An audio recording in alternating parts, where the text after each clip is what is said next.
Баршаңызға сәлем. Бүгін сіздермен жасалу жолы ерекше, дәмі өте керемет болып шығатын нанның рецептісімен бөлісетін боламын. Видеоны өткізбей соңына дейін қарауларыңызды сұраймын. Менің арнамнан осындай дәмі керемет болып шығатын нандардың рецептісін таба аласыздар. Егер сіз арнама тіркелмеген болсаңыз, тіркелуді ұмытпаңыз. Ал біз бастаймыз. Керекті ингредиенттерді видеоның төменгі жағынан таба аласыздар. Алдымен ыдысымызға жылы суымызды құямыз, және де сары майымызды саламыз. Және де тұзды, қантты, ашытқымызды салып, үстіне бір жұмыртқамызды салып, жақсылап араластырамыз.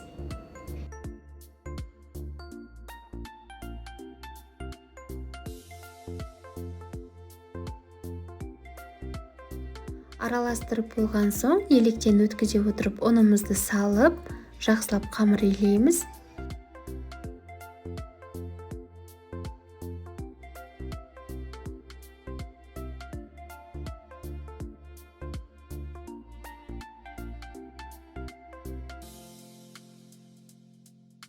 Қамырымызды илеп алған соң, кішкене мөлшерде сұйық май құйып, жан-жағын майлайтын боламыз. Осылай сұйық маймен жан-жағын майлағанда, қамырымыз көтерілген кезде қолға жабыспай, жұмыс жасауға өте ыңғайлы болып шығады. Қамырымызды көтерілгенше бетін жауып, 1 сағат шамасына қалдырамыз. Міне біздің қамырымыз осылай 2 есеге ұлғайып көтерілді. Қамырымызды 3 бөлікке бөліп, біріктіріп алатын боламыз.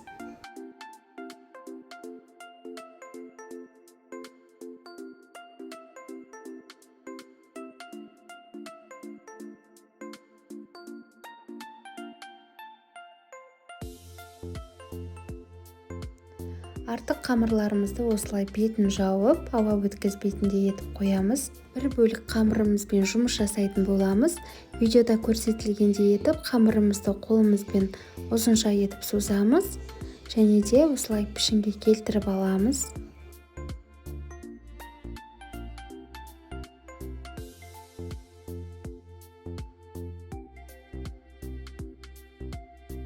Дайын болған қамырымызды пергамент төселген форманың ішіне саламыз. Және де қалған қамырларымызды да дәл солай жасап шығатын боламыз.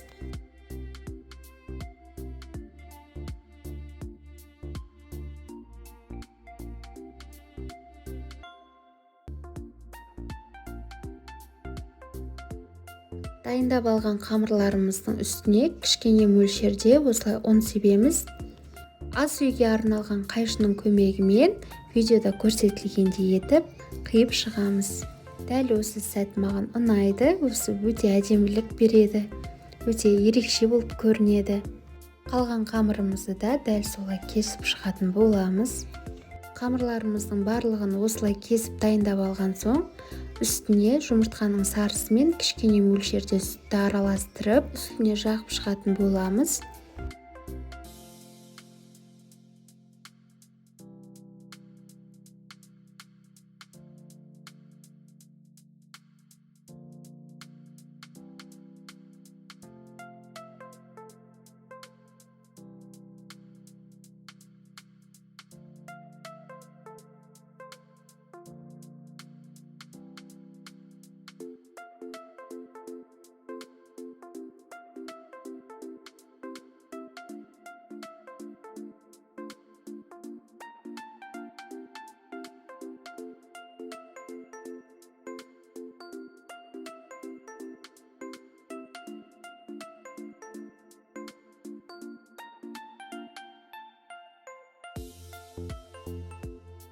Дайын болған нанымызды 180 градуста қызып тұрған пеште шамамен 30-35 минутта пісіріп аламыз.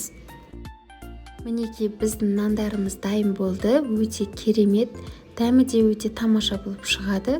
Осы рецепті пайдалана отырып жасап көріңіздер, сіздерге ұнайтынына сенімдімін.